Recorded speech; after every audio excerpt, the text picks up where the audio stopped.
Hello મિત્રો, આજે મેં બનાવ્યા છે ત્રિરંગી ઢોકળા. તો ચાલો શરૂઆત કરીએ બનાવવાની. તો સૌથી પહેલાં એક બાઉલની અંદર આપણે સૂજી લઈ લેવાની છે.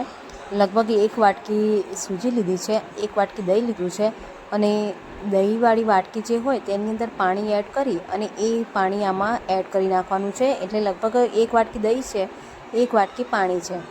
તો આપણે આ બધું મિક્સ કરી દઈશું, બરાબર એને હલાવી દઈશું અને પછી આપણે 10 મિનિટ માટે રેસ્ટ આપવા માટે આને મૂકી દેવાનું છે. પછી આપણે આ બાજુ ચટણી તૈયાર કરીશું. એક પેસ્ટ બનાવે છે લીલા મરચાંની.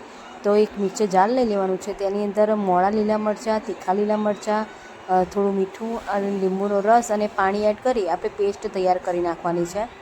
હવે આપણી સૂજી જે ફૂલીને તૈયાર થઈ ગઈ છે તેની અંદર આપણે થોડું મીઠું એડ કરી અને પછી 3 બાઉલમાં ડિવાઈડ કરી દઈશું. આપણે 3 ભાગમાં ડિવાઈડ કરવાનું છે આને.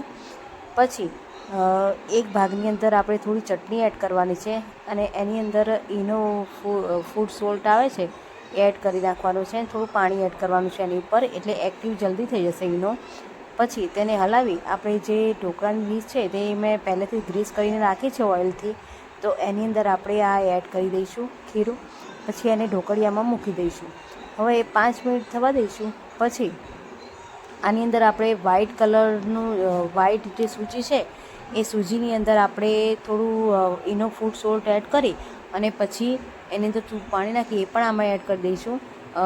અને હવે ત્રીજો ભાગમાં જે આપણે સૂજી તૈયાર કરી હતી એમાં ઓરેન્જ કલર એડ કરી, થોડું ઈનો એડ કરી અને થોડું પાણી નાખવાનું છે. પછી એને પણ આપણે આમાં હલાવી અને જો રેડ કલર, પહેલાં ગ્રીન કલરની મેં એડ કરી હતી, પછી વ્હાઈટ અને હવે એની ઉપર ઓરેન્જ કલર આપણે કરી નાખીશું.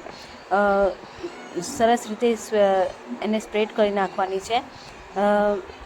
મિત્રો, વ્હાઈટ કલરનું જે છે એ મારે એડ કરવાનું રહી ગયું છે આની અંદર, પણ હું તમને ડિટેલ કહી દઉં છું કે મેં આ રીતે એની અંદર પહેલાં ગ્રીન કલર એડ કર્યો, પછી વ્હાઈટ કલર વચ્ચે એડ કર્યો અને હવે ઉપર ખીરું મેં ઓરેન્જ કલરનું કર્યું છે. પછી વઘારિયામાં થોડું તેલ લઈ લીધું છે, તેમાં રાઈ, મીઠા લીમડાના પાન, તલ, થોડું પાણી, થોડી ખાંડ એડ કરી છે અને વઘાર તૈયાર કરી નાખ્યો છે. અને આ વઘાર હવે આપણે આની પર રેડી દઈશું.